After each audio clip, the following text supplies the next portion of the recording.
हरे कृष्ण प्रभु जी, धन्यवाद प्रणाम। हरे हरे कृष्ण प्रभु कृष्ण। जी, धन्यवाद प्रणाम प्रभु जी। Okay, right.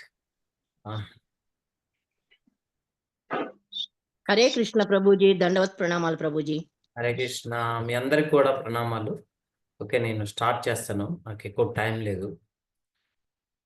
ఓం విష్ణుపదాయ కృష్ణ. ఓం అజ్ఞానతిమ్రాంధస్య జ్ఞానాంజన శలాకాయ చక్షురున్మిళితం యేన తస్మై శ్రీ గురవే నమః.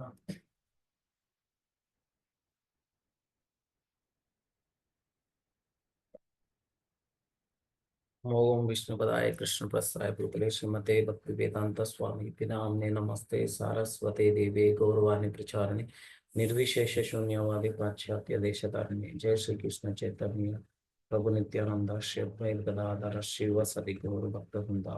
హరే కృష్ణ కృష్ణ కృష్ణ హరే హరే, హరే రామ రామ రామ హరే హరే.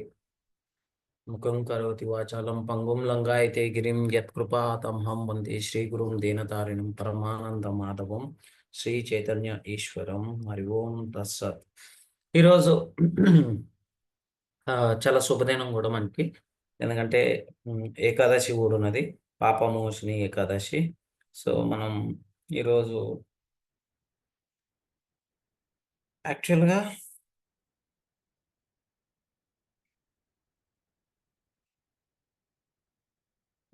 సెకండ్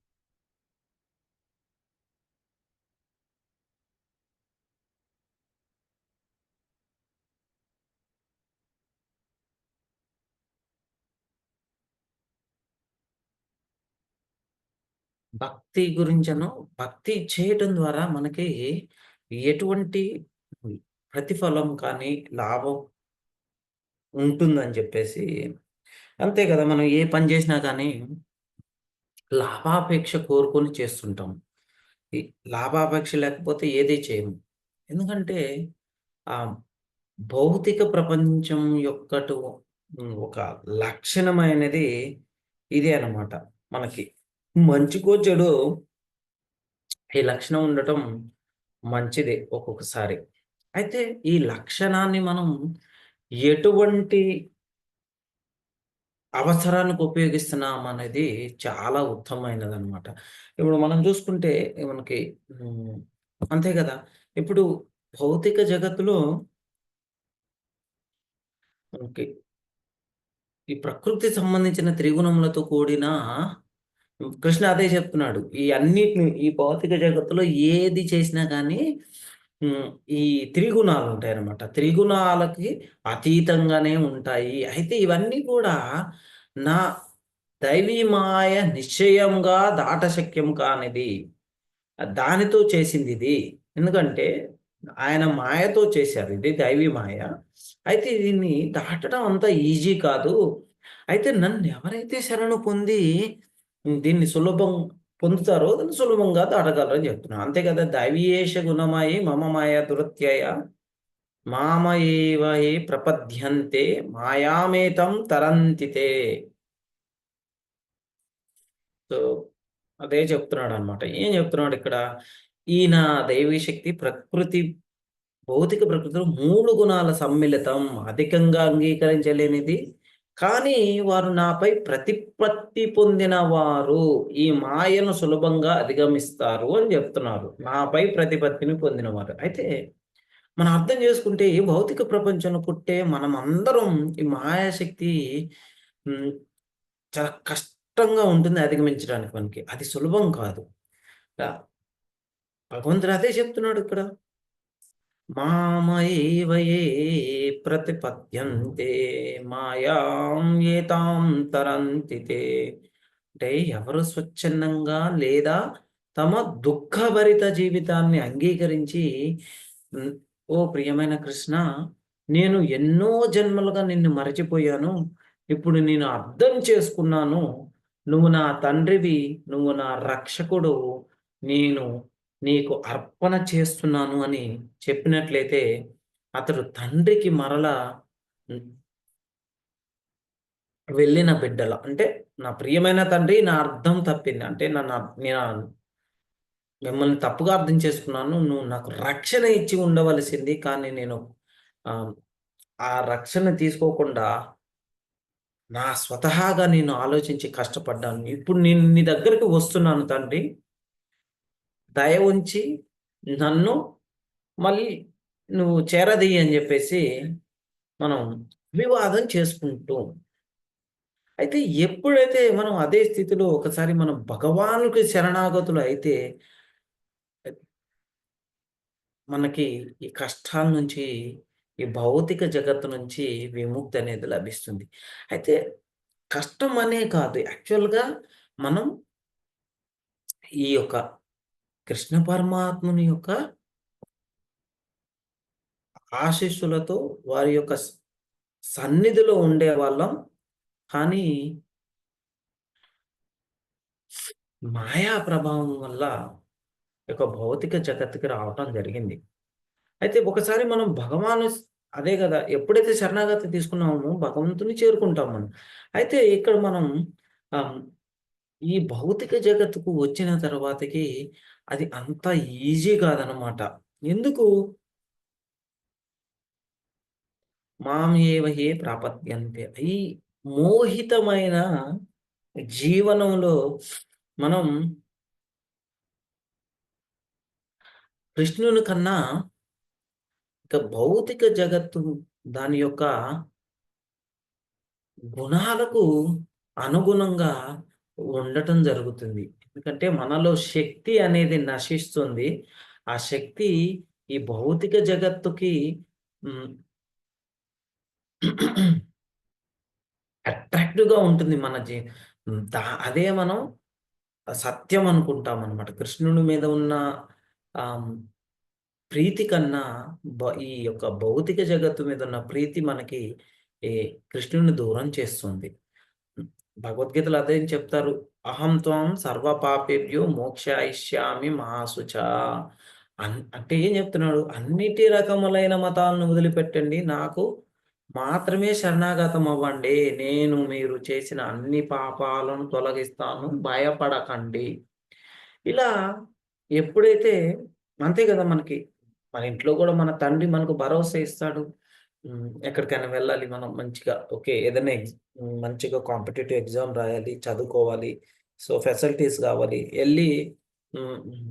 మన ఇంట్లో ఉన్న తల్లిదండ్రులకు చెప్తాము. తల్లిదండ్రులు ఏం ఆలోచించేసి తన యొక్క బిడ్డలకు కావాల్సినటువంటి అన్ని సదుపాయాలు కల్పిస్తారు. అయితే ఆ కల్పించడం వల్ల ఏం జరుగుతుంది? మనకి ఒక భరోసా ఉంటుంది. ఓకే. నేను మనస్ఫూర్తిగా చదివితే నేను ఈ యొక్క ఫలానా విషయాన్ని నేను సాధించగలను. దానికి సంబంధించింది. ఎందుకు ఆ భరోసా ఉంది తల్లిదండ్రుల నుంచి. ఇక్కడ కూడా అదే మనం ఎప్పుడైతే కృష్ణ పరమాత్ముని శరణు వేడుకుంటామో, భగవంతుడు మనకి ఆ భరోసా అనేది ఆ భరోసా ద్వారా ఏమవుతుందంటే భక్తి మనం మంచిగా చేస్తామనమాట. అంతే గదా! ఎలాంటి ప్రమాదం ఉన్నా గానీ హ్మ్. మనం కృష్ణుడి మీద విశ్వాసంతో ఉండటం మన ద్వారా ఏమవుతుందంటే, ఓకే. నాకు భగవంతుడు ఉన్నాడు, రక్షిస్తాడు అనే ఒక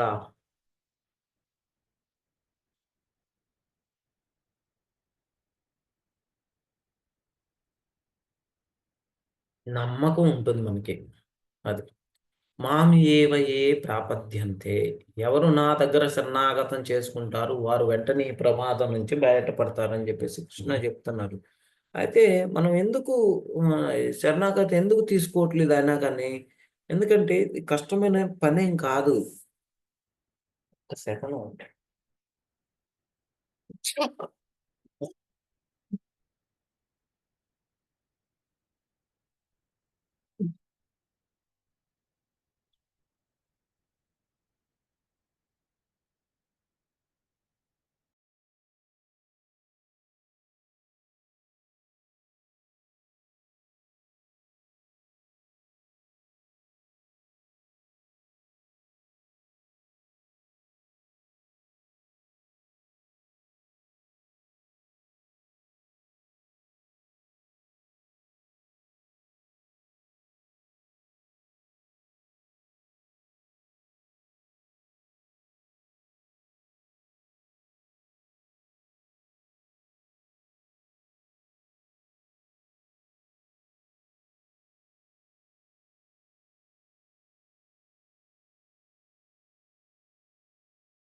సారీ, ఏమనుకోమాకండి.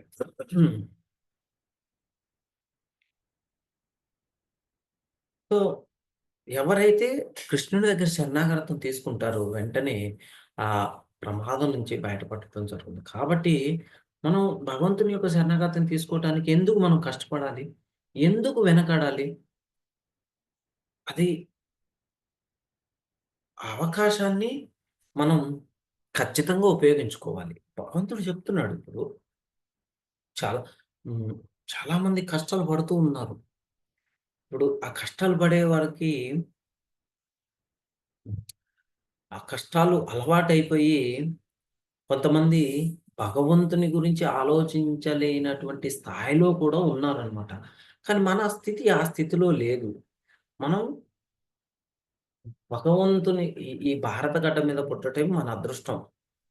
అది మనం ఇది చాలా సరళమైన పని అన్నమాట. ఇది భక్తిలో ఉండి భగవంతుని చేరుకోవటం. హ్మ్. ఇది సులభం. అయితే దీన్ని చేరుకోవాలి అనే ఆలోచన మనకి రావాలి. ఆలోచన వచ్చిందంటే సులభం. ఆలోచన రావటమే కష్టమనమాట. ఎందుకు? అది ఈ యొక్క భౌతిక జగత్తులో ఉన్నటువంటి ఈ యొక్క 3 గుణాలకు సంబంధించి ఎప్పుడైతే మనం దీనికి అతీతంగా ఉంటామో అది సాధ్యం అవ్వదు. ఎప్పుడైతే ఈ గుణాలకు మనం అంటే లోబడి ఉంటాము సాధ్యం కాదు. కానీ గుణాలకు మించి మనం ఒక గొప్పగా ఉంటామో అది సాధ్యమవుతుంది. అదే ప్రస్తుత కాలంలో ఏం జరుగుతుంది? దేవుని మోసగించటమే కాదు, హ్మ్. ప్రకృతి మాత్రమే ఉంది, శాస్త్రం అని దేవుడు ఏమీ లేదని చెప్పి ఒక ఆహ్, నమ్మకం. అయితే ఈ భౌతిక జ్ఞానంలో పురోగతి మ మరింత పిచ్చిగా మారుస్తుంది మనల్ని. మనకి వస్తువుల మీద వ్యామోహం పెరుగుతుంది. అండ్ మోహం కానీ, ఇంకా హ్మ్, అన్ని విషయాల మీద కూడా మోహం పెరుగుతుంది. ఆ మోహం ద్వారా ఏమవుతుంది? మనం కృష్ణునికి దూరంగా ఉన్నాం. మనం హ్మ్, ఒక రోగి చికిత్స పొందితేనే ఆరోగ్యంగా ఉంటాడు. సో, ఆ చికిత్స అనేది ఏంటి? ఆహ్, ఉన్న రోగానికి తగ్గ మందు. ఇక్కడ మోహం ఉంది. ఆ మోహం అనేది మనకు రోగం లాంటిది. ఆ రోగం మనం ఈ దేహం కాదు, మనం ఆత్మ అని తెలుసుకోవటం అదేంటంటే కృష్ణ భావనామృతం ద్వారా మాత్రమే సాధ్యమవుతుంది. మనం దేవుణ్ణి పట్టించుకోకుండా ఉంటే ఏమవుతుంది? ఖచ్చితంగా మనం రాక్షసుల్లాగా బిహేవ్ చేస్తాము. అయితే భౌతిక ప్రకృతిని మనం అంటిపెట్టుకొని ఉండటం ద్వారా ఏమవుతుందంటే మనకి కృష్ణుని నుంచి దూరంగా హ్మ్, వెళ్ళటం జరుగుతుంది. మనం ఎప్పుడు కూడా హ్మ్,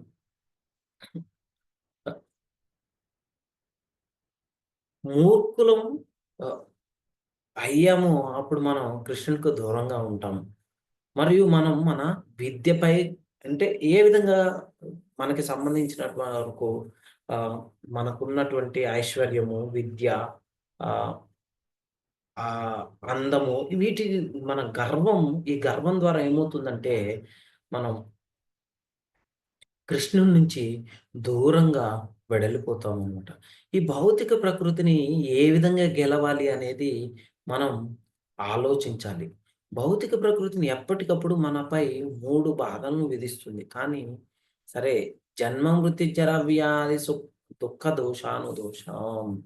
అయితే సంవృత గర్వం లేకపోవడం, హింస చేయకపోవడం, సహనం, సరళత, ఒక ప్రామాణిక ఆధ్యాత్మిక గురువుని అనుచ అనుసరించడం, శుద్ధత, స్థిరత్వం మరియు స్వీయ నియంత్రణ, బాహ్య భోగాలకు హ్మ్, వదలడం, అబద్ధపు అహంకారం లేని జీవితం, జన్మ, మరణం, వృద్ధాప్యం, వ్యాధి యొక్క అశుభతను అంగీకరించడం.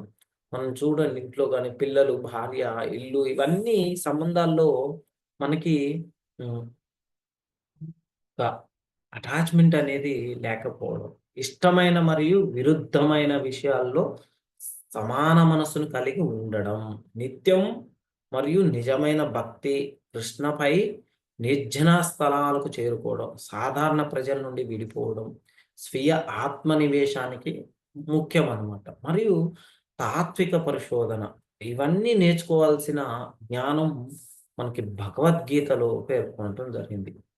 సో మనం జన జన్మ మరణ వృద్ధాప్యం మరియు వ్యాధి ఎప్పుడైతే వీటిని పరిష్కరించగలుగుతామో వీటి నుంచి పరిష్కారం అనేది ఏ విధంగా సాధ్యమవుతుంది అనేది ఆలోచించాలి. మనం అంతే కదా, ఏదన్నా రోగం వస్తే ఈ నేను జయించాను ఈ రోగాన్ని అని అనుకుంటాము. కానీ మృత్యువుని జయించలేము మనం. మృత్యువుని జయించాలి అంటే మనం రావణుల్లాగా నాకు ఇన్ని సంవత్సరాలు చూడండి, రావణుడు ఇంత తపస్సు చేస్తాడు. 80,000 సంవత్సరాలు తపస్సు చేస్తాడు రావణుడు. తపస్సు చేసిన మృత్యుని జయించాడా? జయించలేదు. ఏం చేస్తాడు? తపస్సు చేయటం ద్వారా లభించినటువంటి యొక్క హ్మ్, మహిమలను, అంటే ఒక శక్తిని వృధా చేస్తాడు. ఒక అనైతికంగా ఉపయోగిస్తాడు. నైతికంగా. అదే మనకి ఒక స్వేచ్ఛ గాని, ఏదన్నా ఒక బలం గాని, ఏదన్నా సంపద గాని ఉంటే దాన్ని ఏ విధంగా ఉపయోగించాలనేటువంటి ఒక జ్ఞానం లేకపోతే దాని ద్వారా సంభవించేటువంటి ఫలితాలకు మనం ప్రతిఫలం ఖచ్చితంగా అనుభవించాల్సి వస్తుంది. రావణుడి విషయంలో అదే జరిగింది. ఆయనేమనుకుంటాడు, నాకు మరణం లేదు, నన్నెవరూ చంపలేరు అని అనుకుంటాడు. కానీ ఆయన అనుకుంటాడు, మానవులకు అంత శక్తి లేదులే, ఏం చేస్తారు అల్పులు అని చెప్పేసి, నేను దేవతల ద్వారా, వీరి ద్వారా, ఎవరి ద్వారా చావకూడదు అని చెప్పి కోరుకుంటాడు. కానీ అప్పుడు ఏం జరుగుతుంది? భగవంతుడు మానవ రూపంలో వస్తాడు. మానవ రూపంలో వచ్చేసి హ్మ్, సంహరించడం జరుగుతుంది. మనం ఇక్కడ అర్థం చేసుకోవాల్సింది ఏంటంటే, హ్మ్, ఈ వ్యాధులు ఇవన్నీ ఈ భౌతిక ప్రపంచంలో దేహం ఉన్నంత వరకు మన వృద్ధాప్యం, వ్యాధి, మరణం ఇవన్నీ తథ్యం మనకి. ఎప్పుడైతే మనం మన అభివృద్ధి అనేది ఈ యొక్క కృష్ణ భావనామృతం మీద ఆహ్, ఏకాగ్రతతో మనం అదే జీవన లక్ష్యంగా తీసుకొని దానికి అనుగుణంగా మనం భక్తిని చేయటం జరుగుతుందో, మనకి ఖచ్చితంగా ఈ యొక్క మృత్యువుని జయించటం జరుగుతుంది. మృత్యుని జయించటం అంటే మనం భగవద్ధామం చేరుకోవటం ద్వారా, అంటే సత్యం తెలుసుకుంటాము. మృత్యు ఖచ్చితంగా జరుగుతుంది ఇక్కడ. మృత్యువు కంపల్సరిగా ఉంటుంది. ఎవ్వరు కూడా జయించలేరు మృత్యువుని. ఆ మృత్యువుని జయించటం అనంటే భగవంతుని యొక్క సన్నిధిలో ఉండటం ద్వారా మాత్రమే సాధ్యమవుతుంది. అయితే భక్తులు ఎప్పుడు కూడా అంతగా భయపడరండి మృత్యువు గురించి. ఎందుకంటే హ్మ్, మృత్యు అనేది ఎవరైతే భగవద్ ధ్యానంలో ఉండరో వారికి భయంగా ఉంటుంది మృత్యు అనేది. కానీ ఎవరైతే భగవద్ధ్యానంలో లేనటువంటి వారు ఉన్నారు కదా! ఆ లేనటువంటి వారికి మృత్యు అనేది చాలా కఠినతరమైనది.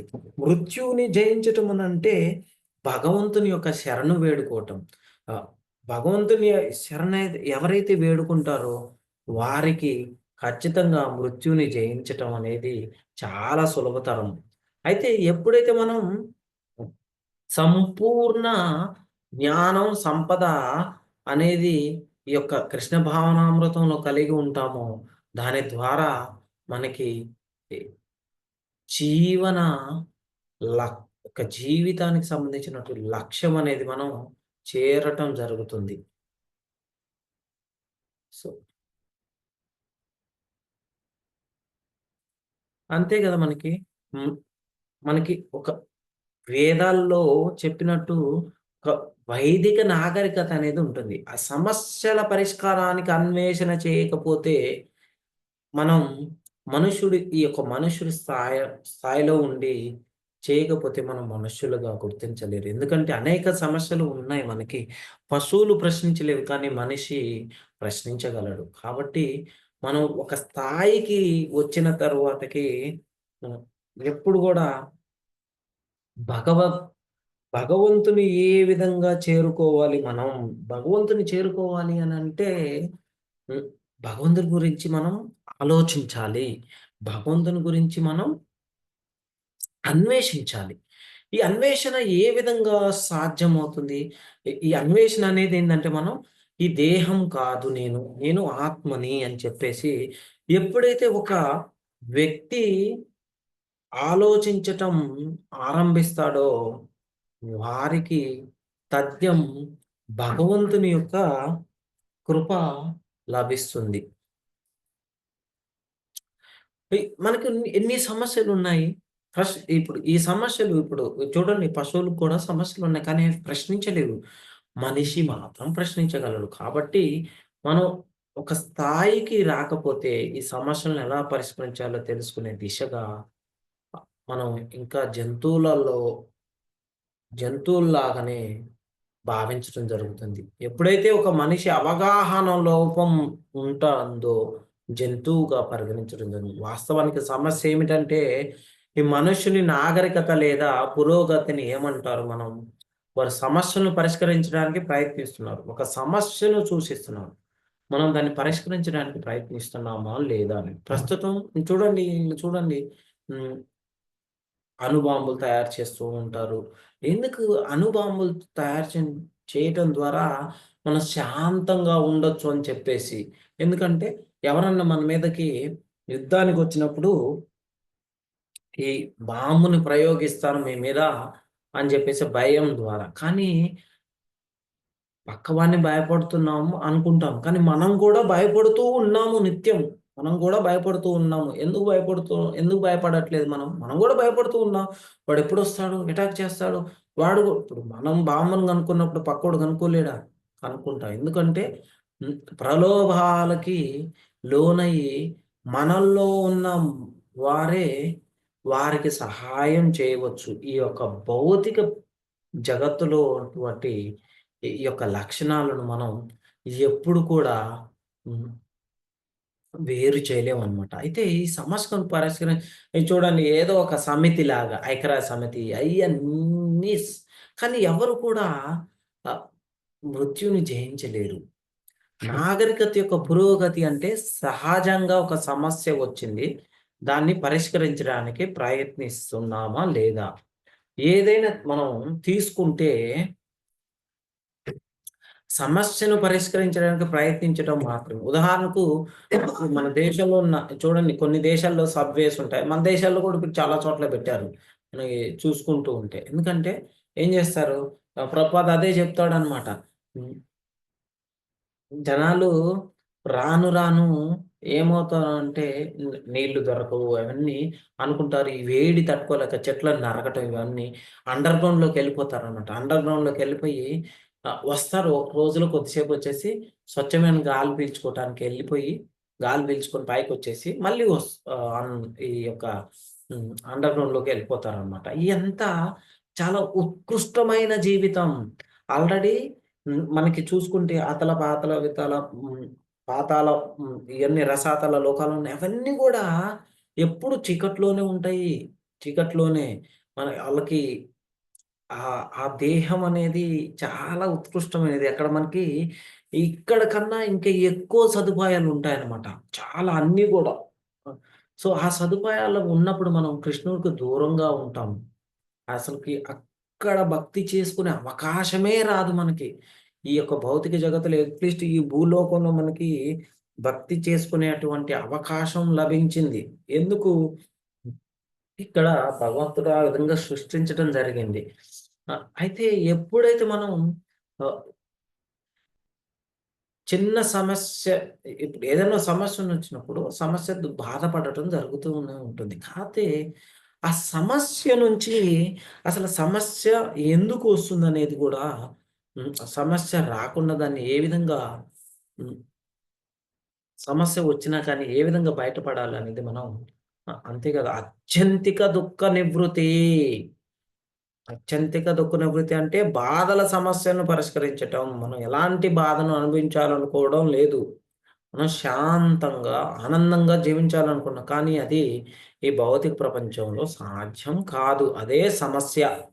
జీవి ప్రకృతిగా ఆనందాన్ని కోరుకుంటున్నావు.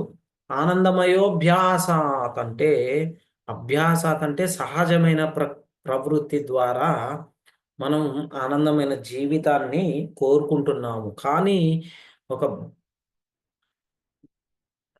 ప్రపాదలో చెబుతారు, బంగ్లాలో ఏం చెబుతారు, సుఖం కోసం మనం ఇల్లు నిర్మించాము, కానీ ఒక్కసారిగా ఈ యొక్క ఇల్లు ఏమవుతుందంటే అగ్నిలో చిక్కుకోవటం అంటే కాలిపోవటం జరుగుతుంది. సంతోషంగా సౌకర్యంగా మనం జీవించడానికి ఇంటిని నిర్మించాం, కానీ ఒకసారిగా ఈ యొక్క అగ్ని కేలకలలో పోయి ఇల్లు నశించటం జరుగుతుంది. ఇలా ఇది చూడండి, అమెరికా ప్రెసిడెంట్ కూడా ఒక ఆయన ఉన్నాడు అనమాట. చాలా సంవత్సరాలు కష్టపడతాడు, ప్రెసిడెంట్ అవుతాడు. ప్రెసిడెంట్ అయిన తర్వాతకి ఎక్కువ కాలం కూడా కాదు, ఒక రోజులో చనిపోవడం జరుగుతుంది అనమాట. సో కాబట్టి ప్రతి వ్యక్తి సంతోషంగా సౌకర్యంగా ఉండటానికి ప్రయత్నిస్తున్నాడు, కానీ అది ఒక క్షణంలో అంతం అవుతుంది అనేది గ్రహించలేకపోతున్నాం మనం. ఎప్పుడైతే ఈ సత్యాన్ని గ్రహించామో మనం ఖచ్చితంగా యొక్క దుఃఖ దోష సాగరాల నుంచి విముక్తి లభిస్తుంది మనకి. అది అయితే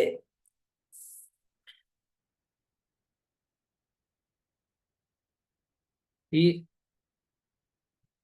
త్రిగుణాత్మక అంటే కృష్ణుడికి అసంఖ్యాకములైన దివ్య శక్తులు కలవు అని మనం గ్రహించాలి. జీవులన్నీ కూడా అతని శక్తుల్లో భాగములై కారణంగా మాయా అంటే భౌతిక శక్తి సంపర్కముచే వారి ఆది అయిన ఉన్నత శక్తికి కప్పబడి ఉండును. ఈ విధంగా మాయాశక్తి చే కప్పబడినప్పుడు ఎవరును దాని ప్రభావం నుండి తప్పించుకున్న చాలరు.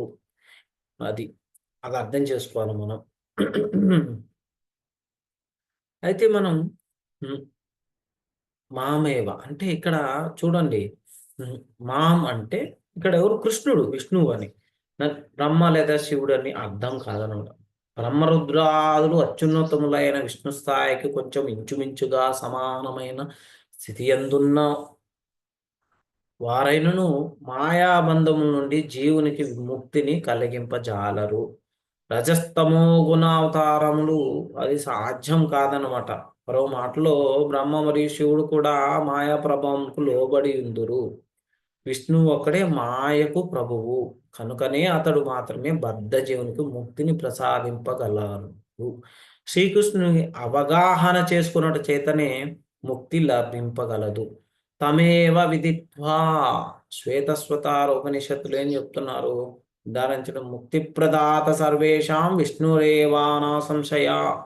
సర్వులకు ముక్తి ప్రదాత విష్ణువులో ఎట్టి సందేహం లేదు అని మహాశివుడు ఈ విధంగా మనకి చెప్పడం జరుగుతుంది. అందుకే కదా చెప్తున్నా, నామాం దుష్కృతో నామూఢ ప్రపద్యంతే నరధమా మాయా బహృత జ్ఞానాసురం భావమాశ్రిత. దుష్టులైన మూడులు నరాధములు మాయచే హరింపబడిన జ్ఞానము కలవారు దానవ ప్రవృత్తి అయిన నాస్తిక స్వభావముకు కలిగి వారు నన్ను శరణు పొందచాలరు అని చెప్తున్నారనమాట. కృష్ణుని శరణు పొందాలంటే మనం భగవంతుని యొక్క భక్తులు అవ్వాలి. భక్తులు అవ్వాలంటే వారి యొక్క శుద్ధ భక్తుల యొక్క శరణ మనం తీసుకోవాలి, శరణు వేడుకోవాలి. వారి యొక్క శరణను వేడుకోవటం ద్వారా మాత్రమే మనకి యొక్క భౌతిక దుఃఖ సాగరం నుంచి ముక్తి అనేది లభిస్తుంది. అదే ఈ యొక్క భక్తి చేయటం ద్వారా ఒక లాభము ప్రతిఫలతము మనకి. అయితే ఇంకా చూడండి, మనం ఈరోజు ఏకాదశి అనమాట. ఈ ఏకాదశి వినటం కూడా మనకి చాలా ఉపయోగపడుతుంది. మనకి యుధిష్ఠిర మహారాజు యథావిధిగా అడుగుతూ ఉంటారనమాట. పరమేశ్వర, చైత్రమాసం అంటే మార్చి, ఏప్రిల్ చీకటి పక్షం వచ్చే ఏకాదశి గురించి నేను వినాలనుకుంటున్నాను. దాని పేరు ఏంటి? మరియు పాటించడం ద్వారా ఏదైనా ఫలితాలు పొందవచ్చా?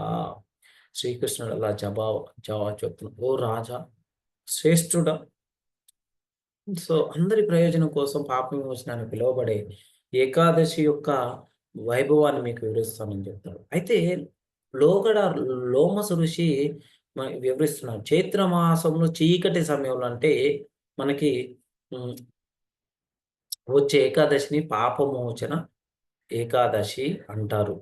విశ్వాసపాత్రుడైన భక్తుడికి ఇది అంటే ఇది చీకటి సమయం అంటే అమావాస్యకు ముందు వచ్చేది, మరియు దయ్యాలు మరియు రాక్షసుల ప్రభావం తొలగిస్తుంది.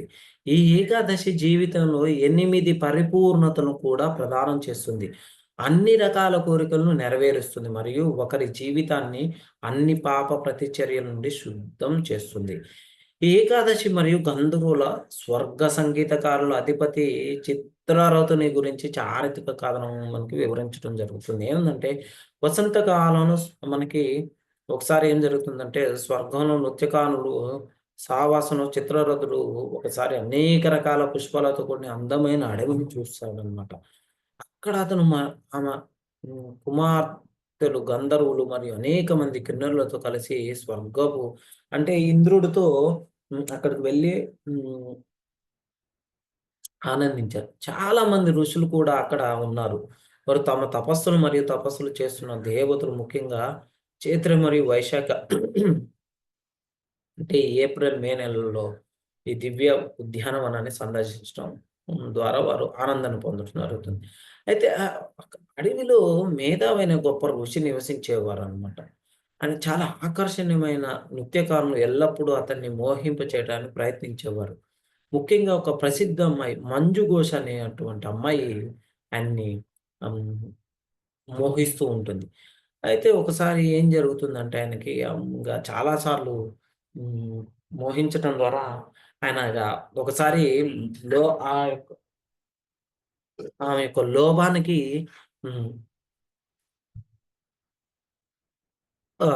లోబడవుతాడనమాట మోహించడం.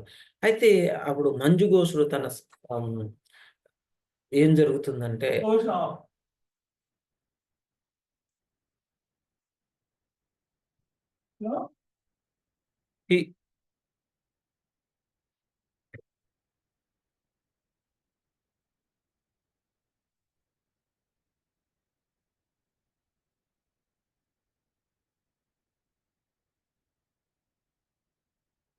ఈ ఈ ఋషి మంజుఘోష అనేటువంటి స్త్రీ యొక్క సాంగత్యంలో ఉండి తన యొక్క అర్థమవుతుందనమాట. ఆమె మోహిస్తుంది అని చెప్పేసి, సరే నా నుంచి సుఖాన్ని కోరుకుంటుందని చెప్పేసి ఆమె కోరుకోవటం ఈయన అర్థం చేసుకొని ఆమెను ఏ విధంగా అయినా సంతోషపరచాలని చెప్పేసి ఇంకా ఆమెకి చేరువవుతాడనమాట. అయితే చేరువైన తర్వాతకి అట్లా 56 సంవత్సరాలు ఆమెతో పాటే ఉంటాడనమాట. సో, అప్పుడు ఉన్నప్పుడు ఏమవుతుందంటే మనం ఏదైనా ఇంతే ఇప్పుడు మనకి ఈ యొక్క భక్తి ద్వారా లభించినటువంటి శక్తిని ఏదైనా మన ఈ యొక్క చెడు పనులకు ఉపయోగించటం ద్వారా ఏమవుతుందంటే దాని ద్వారా లభించినటువంటి ఈ శక్తిని కోల్పోవటం జరుగుతుందనమాట. అయితే ఆయన ఏం చేస్తాడంటే ఇంకా వారి మంజుఘోషుడు చాలా తెలివైనవాడు గూడా. అయితే ఒకసారి ఏం జరిగిందంటే చవ్యన్ ఋషి ఆశ్రమంలో అందంగా కూర్చొని ఉంటుంచు మంజుఘోషుడు ముందుకు వచ్చాడు. ఆమె సమ్మోహనంగా పాడడం ప్రారంభించింది. ఈ విధంగా జరుగుతూ నెమ్మదిగా మంజుఘోష ఏం జరుగుతుందంటే ఆమె మనసులోంచి ఆకర్షిత మేధావి అనే ఒక ఋషి ఉన్నాడు గదా! ఆ యొక్క ఋషి ఆమె మోహంలో పడి ఇలా చేయటం జరుగుతుండే. అయితే అప్పుడేం జరుగుతుందంటే మేధావి ముని ఇలా ఏం చెప్తాడు, "నీవు నా తపస్సులన్నిటిని నాశనం చేశావు. కానీ నువ్వు ఈ పాపపు పని చేసినప్పటికీ నా కోపం నుండి" అయితే శపిస్తాడనమాట. నువ్వు ఘోస్ట్‌గా అవ్వాలని చెప్పేసి. ఘోస్ట్‌గా అవ్వాలన్నప్పుడు ఆమె అడుగుతుంది, "అయ్యో! ఇంత పని చేశావు. నేనేం చేశాను? నన్ను ఈ పాపం నుంచి" అని శపిస్తాడు. నువ్వు ఎందుకంటే నీ ద్వారా నేను సుఖాన్ని అనేది అంటే మంచిగా ఈ యొక్క శక్తిని కోల్పోయాను అని అప్పుడు మేధావి ఋషి ఏం చెప్తాడంటే, "ఓకే. నువ్వు ఎంత కాదు ఒక పవిత్రమైన ఏకాదశి ఉంటుంది. ఏ దాన్ని పాపమోచన ఏకాదశి అంటారు. ఈ ఏకాదశి రోజు ఉపవాసం ఉండి హ్మ్, హ్మ్, భగవంతుని ధ్యానంలో ఉంటే ఎటువంటి రాక్షస రూపంలో ఉన్నా కానీ మనం విముక్తి పొందొచ్చని" చెప్తాడు. ఈ మాటలతో వెంటనే ఇక అయిపోతుంది. తన తండ్రి ఆశ్రమానికి చేరుతాడు. చవన ముని ఏం చేస్తారంటే ఒకరోజు తపస్సులు సంపద వృధా చేసావు నాయన. దెన్ నువ్వు ఏం చేయాలంటే ప్రాయశ్చిత్తం చేయాలి కదా అని చెప్తాడు. ప్రాయశ్చిత్తం ఏం చెప్తాడంటే సో చైత్ర మాసంలో చీకటి పక్షంలో వచ్చేటువంటి పాప మోచని ఏకాదశిని నువ్వు కూడా ఉపవాసం ఉండు అని చెప్తాడు. అప్పుడు ఉపవాసం ఉండటం తండ్రి సలహా ద్వారా మళ్ళీ ఆయనగా హ్మ్, తన యొక్క పూర్వపు శక్తిని సంపాదించడం జరుగుతుంది పాపాలను నశించి. సో, మంజుఘోషుడు కూడా ఇదే ఉపవాసం పాటించిపోయాడు. లోమస ఋషి ఇలా కొనసాగి, "ఓ రాజా, పాపమోచన ఏకాదశి నాడు ఉపవాసం ఉండటం వల్ల కలిగే గొప్ప ప్రయోజనం ఏమిటంటే, విశ్వాసం మరియు భక్తితో అలా చేసే వారి పాపాలన్నీ కూడా పూర్తిగా నశించిపోతాయి." అదే చెప్తున్నాడు. "ఓ రాజా యుధిష్ఠిరా, పాపమోచని ఏకాదశి గురించి చదివిన లేదా విన్న వ్యక్తి 1000 ఆవులను దాన ధర్మాలుగా ఇచ్చినంత పుణ్యాన్ని పొందుతాడు. మరియు బ్రాహ్మణుని చంపటం, మరియు గర్భస్రావం ద్వారా పిండాన్ని చంపడం, మద్యం తాగడం మొదలైన వాటి ద్వారా అతనికి కలిగే పాపపు ప్రతిచర్యలను కూడా అంటే అన్ని నశించటం జరుగుతుంది. ఈ పవిత్ర పాపమోచన ఏకాదశి దినాన్ని సరిగ్గా ఆచరించటం వల్ల కలిగే ప్రయోజనం అపారం అని అర్థం చేసుకోవాలి." నేను ఒక కొద్దిగా 10 నిమిషాల ముందు వెళ్తున్నాను. కొద్దిగా వేరే దర్శనానికి వెళ్తున్నాను. టైం లేదు. క్షమించండి, నన్ను ఏమనుకోమాకండి. సో, మళ్ళీ నేను ఎందుకంటే 1 కల్లా గురు మహారాజ్ దగ్గరకు వచ్చేసేయాలన్నమాట. సో, ఓకేనండి. వాంఛాకల్పతరుభ్యశ్చ కృపా సింధుభ్యేవ చ పతితానాం పావనేభ్యో వైష్ణవేభ్యో నమో నమః. మీ అందరికి కూడా, మీ పాద పద్మాలందరికి కూడా నా ప్రణామాలు. క్షమించండి, మధ్యలో అప్పుడప్పుడు ఇంటరప్షన్స్ కూడా అయినాయి.